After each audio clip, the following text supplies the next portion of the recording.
In the West, where you had trench warfare, you have a number of very famous battles that took place. Mostly the battles in World War I are famous because of the destruction that they caused, rather than any sort of glory. There was very little glory to be had in World War I.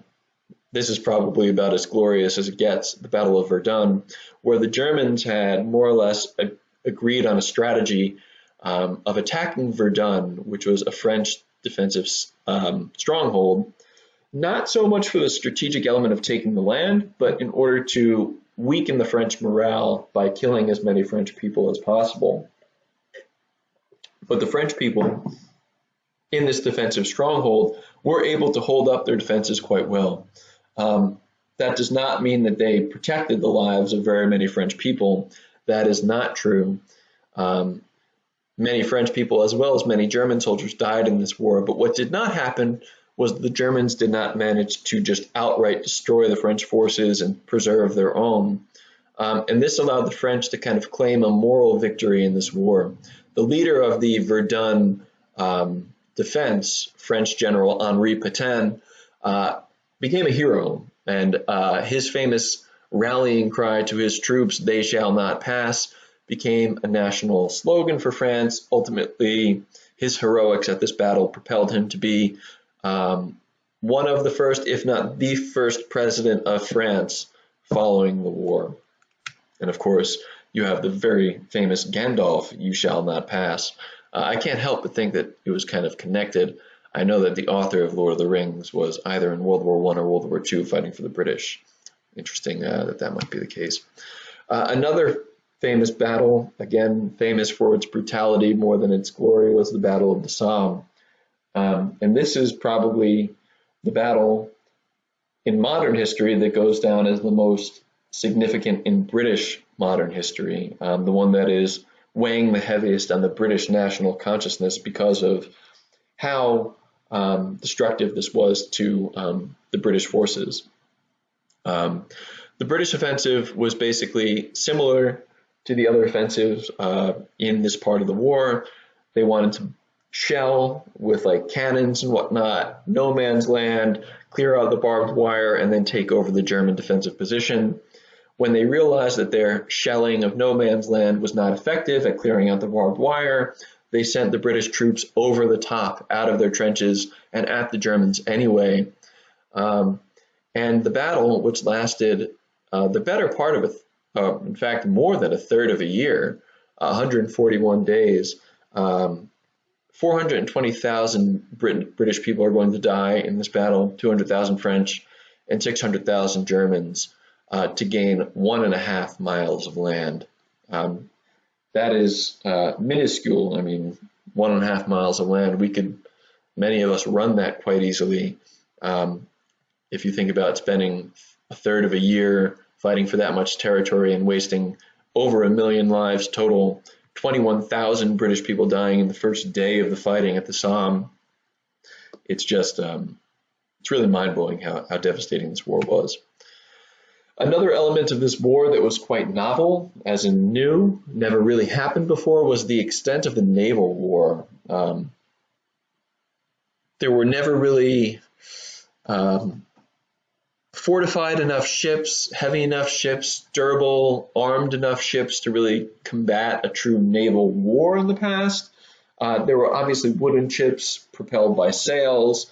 Now you have metal ships propelled by coal-fired engines, which makes things a little bit more complicated. And you also have the first widespread use of submarines in this conflict.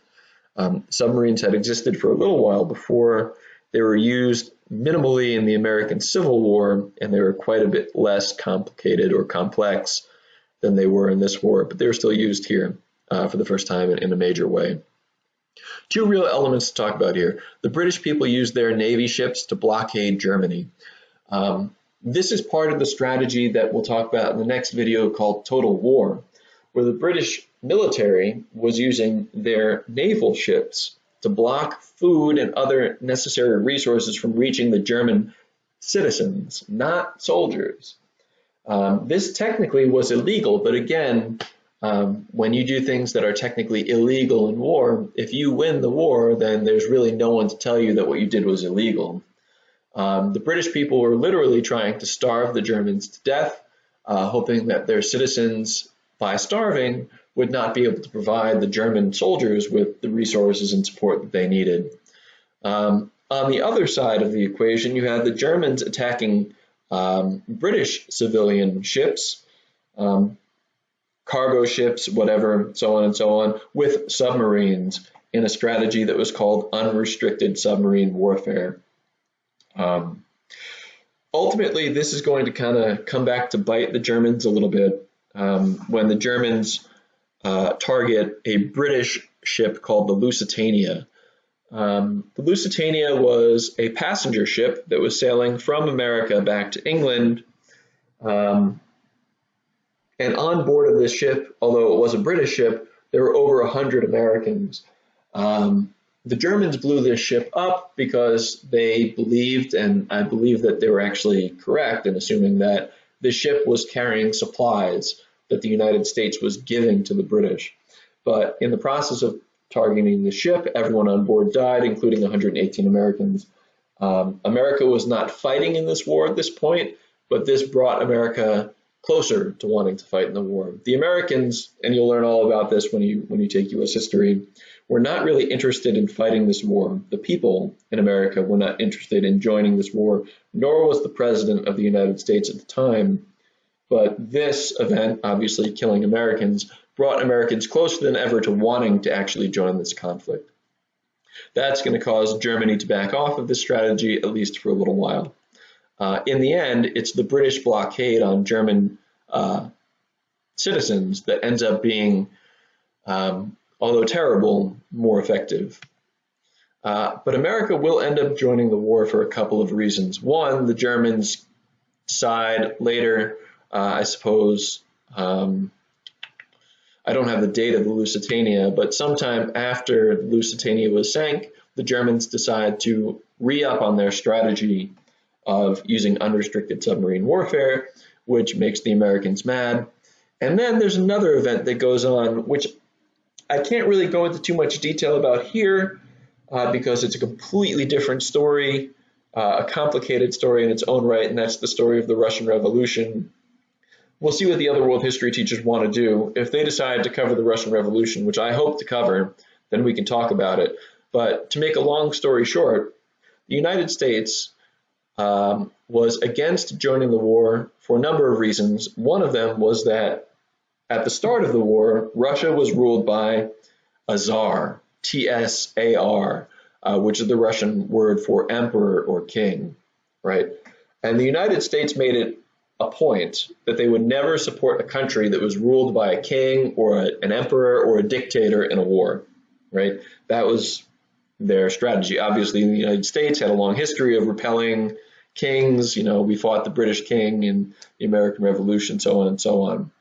But in the spring of 1917, there is a revolution that happens in Russia, not the communist one yet. Before the communist one happens, in March of that year, the king or the czar of Russia steps down and is replaced with a democratic government similar to the kind that you have in England and in France and in the United States. This is something that gives the Americans the confidence that they need to join the war on the side of the British, the French, and now the Russians, who have a government that they can finally get behind. Now, clearly, later on in that same year, in October and November, another revolution happens in Russia that replaces this democratic government with a communist dictatorship led by the communist dictator Vladimir Lenin, which the United States would not have supported, but at this point they're in the war anyway. And when the communist revolution happens, the Russians get out of the war. So there's that. The Americans are going to bring a wealth of material resources, which they had already secretly, not so secretly, been providing to the Allies, as well as fresh legs in terms of soldiers. But you see that they're joining in the spring of 1917. This war will be over by November of 1918. World War I, how does it end? It ends in a kind of curious way. Once the communist revolution happens in the late fall and early winter of 1917, one promise that the communist government led by Lenin in Russia promised to their people was that they would get out of the war. No country lost more soldiers and lost more resources than Russia, and that became one of the real reasons why the Russians turned against their czar, and ultimately against the democratic government because they kept them in the war. So when Lenin takes power as a communist dictator, he immediately goes on to try and keep his promise. Keep his promise, he has to make peace with Germany, and Germany is not about to let Russia off the hook. Russia has to give up quite a bit of territory. You can see the territory highlighted in red here. It includes the city of Warsaw, which is the biggest city in Poland, the entirety of what today would be modern Lithuania and Latvia, as well as parts of Belarus and Ukraine. In addition to the territory that the Russians gave to Germany, they also had to pay quite a bit of money. And now the Germans seem stronger than ever, right? They've got new territory, a new cash flow coming from Russia. They don't have to fight a war on two sides anymore. They can focus all of their effort on the Western Front. And it seems like things are really starting to go Germany's way. The only real issue that is new for the Germans is the Americans coming over, and they're kind of a wild card at this point. But it ends up being a wild card that turns the favor in the Allies. So in the spring of 1918, fighting doesn't usually happen in the winter. So in the spring of 1918, the Germans decide to push all of their forces as hard as they can go against the Western Front in a motion called the Spring Offensive. And when they do that, it's really kind of putting all their eggs in one basket. But at this point, the British and the French have built their defensive wall of trenches, more or less, and now they're reinforced with American soldiers and American equipment that are fresh, that had not been fighting for the past 4 years, and now they're ready to go. And in the end, it ends up, costing Germany the war. In this offensive, they're going to lose over 1 million troops over the course of 6 months, so that would be from March to September, and they're going to be stopped at the Marne River, which is the farthest they had ever gotten anyway, right? That's where they got stopped in the Schlieffen Plan. That's where they're going to get stopped again. And Germany is going to be forced to admit defeat at that point, and the war will be over. And that is where we're going to stop it for this segment of the video lecture. And we're going to pick back up with Total War, talking about what was going on away from the battlefield and in the countries that were involved in the fighting. See you for part 3.